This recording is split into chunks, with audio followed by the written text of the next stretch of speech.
once again saying that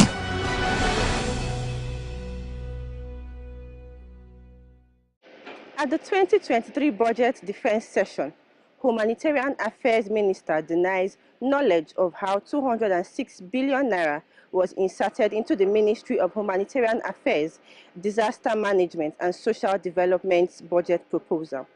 It's another episode of NASS This Week, where we bring you a weekly recap of the most significant happenings in and around the Nigerian National Assembly.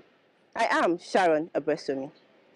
From the House of Representatives, President of the Academic Staff Union of Universities, Professor Emmanuel Oshodoke, on Tuesday said Nigeria cannot afford to introduce tuition fees in the university system now.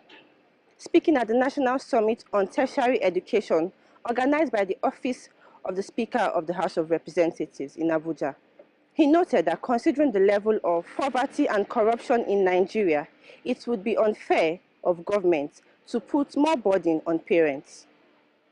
The House on Wednesday vowed to thoroughly investigate the activities of Wealthfronting Nigeria Limited between 2006 and 2022 for payments it received from the federal government, running into over $250 million, while the services remain unrendered.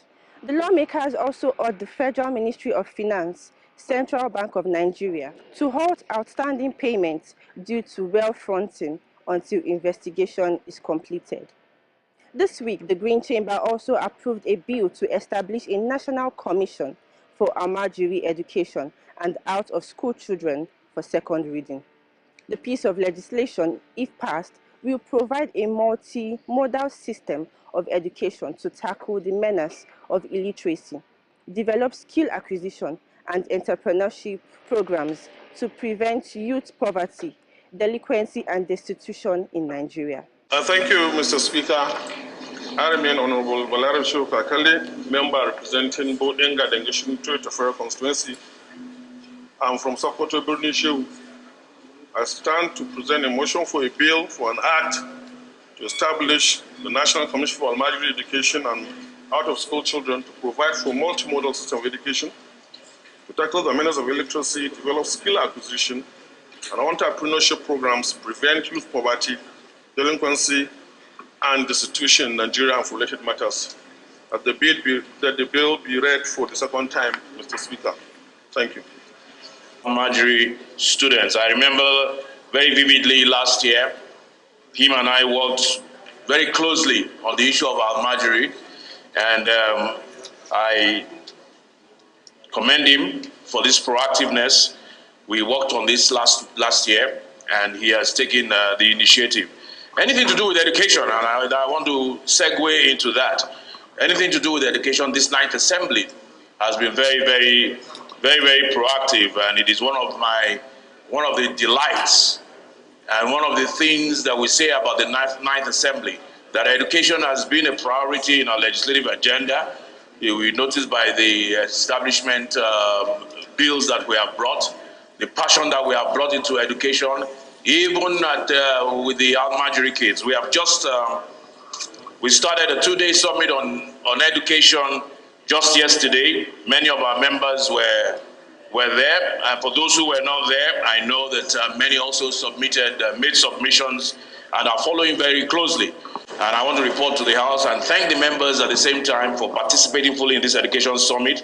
And I want to report that the education summit is going very well. We've had a lot of contributions, a lot of submissions from far and wide, and we hope, and I hope, that at the end of the day, we will make whatever the recommendations from that summit, they will be actionable for us to move our education sector forward. We move to other stories. Rivers Governor Nyesom Wike took a swipe at the National Assembly, accusing it of playing a major role in the proliferation of abandoned projects across the country. Wike explained that the National Assembly often allocates paltry funds to federal projects earmarked for execution every fiscal year. This, according to him, is despite sufficient knowledge that such funds are grossly inadequate to achieve any meaningful milestone. He argues that this is one of the reasons federal government projects take years to accomplish. Now moving on, an ad hoc committee set up by the Senate for a thorough investigation of oil theft and consequent damage to the nation's economy on Tuesday said Nigeria lost a whopping $2 billion, equivalent to 1.3 trillion, to oil theft between January and August this year. The surprise of many, however, in its consideration and adoption of the committee's reports and far-reaching recommendations for stemming the tide, the Red Chamber failed to indict any individual or corporate entity in the economic sabotage.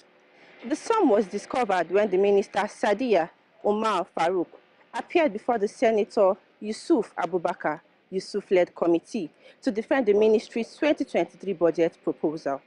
At the defense session, trouble started when the member of the committee, Senator Ishaku Cliff Abo, asked the minister about the 206 billion naira in the ministry's budget.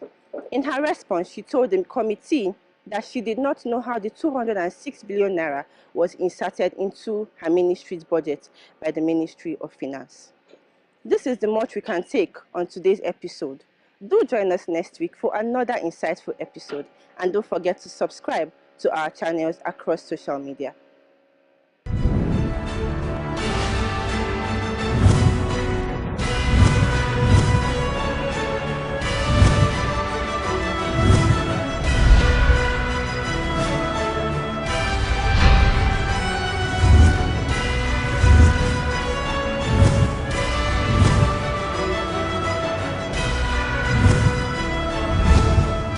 Those against any direction.